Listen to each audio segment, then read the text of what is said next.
دوستو ہمارے چینل نعت عابد نیندوی کو لائک اور سبسکرائب کر کے ہماری حوصلہ افزائی فرمائیں۔ آپ بتائیے نا، یہ آپ کا نارکل ڈانگا مسلمانوں کا علاقہ ہے، ایک نوجوان بائک میں بغیر ہیلمٹ کے 4 لڑکے نکلتے ہیں آوارہ کی طرح، آپ کے دل سے دعا نکلے گی؟ آپ کی اولاد سگنل توڑ رہی ہے، آپ کے بچے ٹریفک پولیس کو گالی دے رہے ہیں، آپ کے بچے لوگوں کو دھکا مارتے ہوئے جا رہے ہیں۔ ایسی قوم اور ایسے لوگوں سے دنیا نفرت نہیں کرے گی تو کیا کرے گی؟ کیا نفرت کی وجہ کیا ہے؟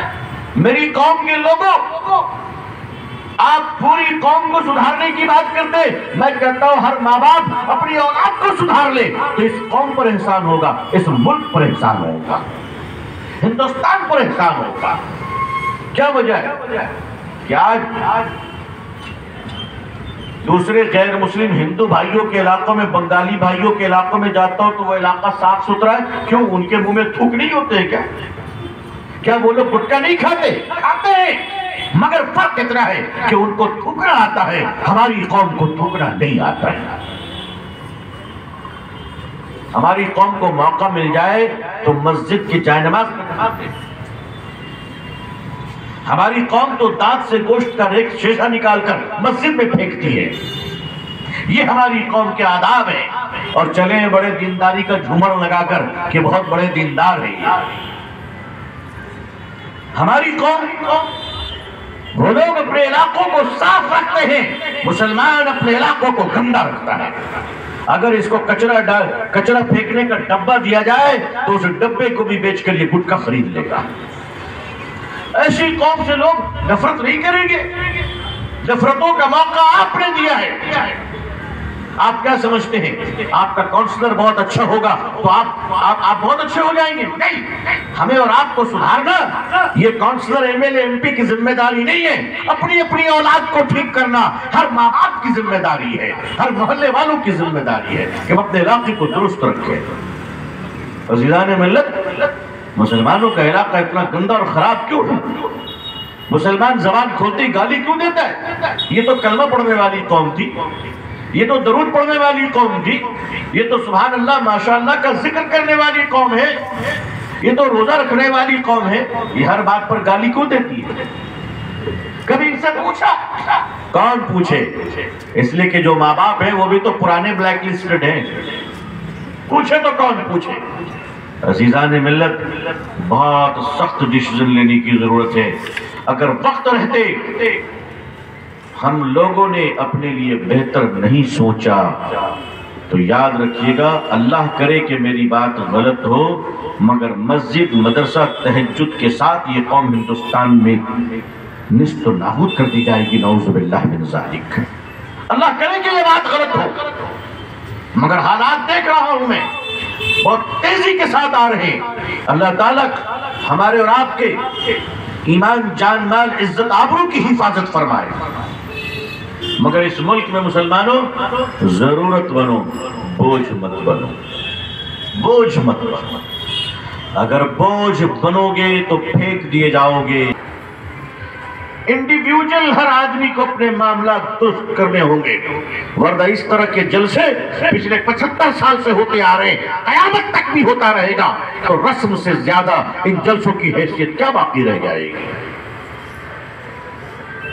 عزیزان ملت، اب تو ہماری مسجدوں سے مہم چلنی چاہیے، سچ بولنے کی مہم، لیکن چلائے کون؟ اس لیے کہ چلانے والے کا بھی تو کیریکٹر سچا ہونا چاہیے۔ آپ سچ بولنے کی مہم چلائیں۔ مسلمانوں، معاشرے میں بیٹیوں کا حصہ ہے، باپ کی جائیداد میں بیٹی کا حصہ ہے۔ یہ کس نے فرمایا؟ مولوی نے کہا، یہ مفتی نے کہا، یہ کسی پیر صاحب نے کہا ہے؟ باپ کی جائیداد میں بیٹی کا حصہ ہے، یہ اللہ کا حکم ہے، حضرت محمد رسول اللہ صلی اللہ علیہ وسلم کی شریعت ہے۔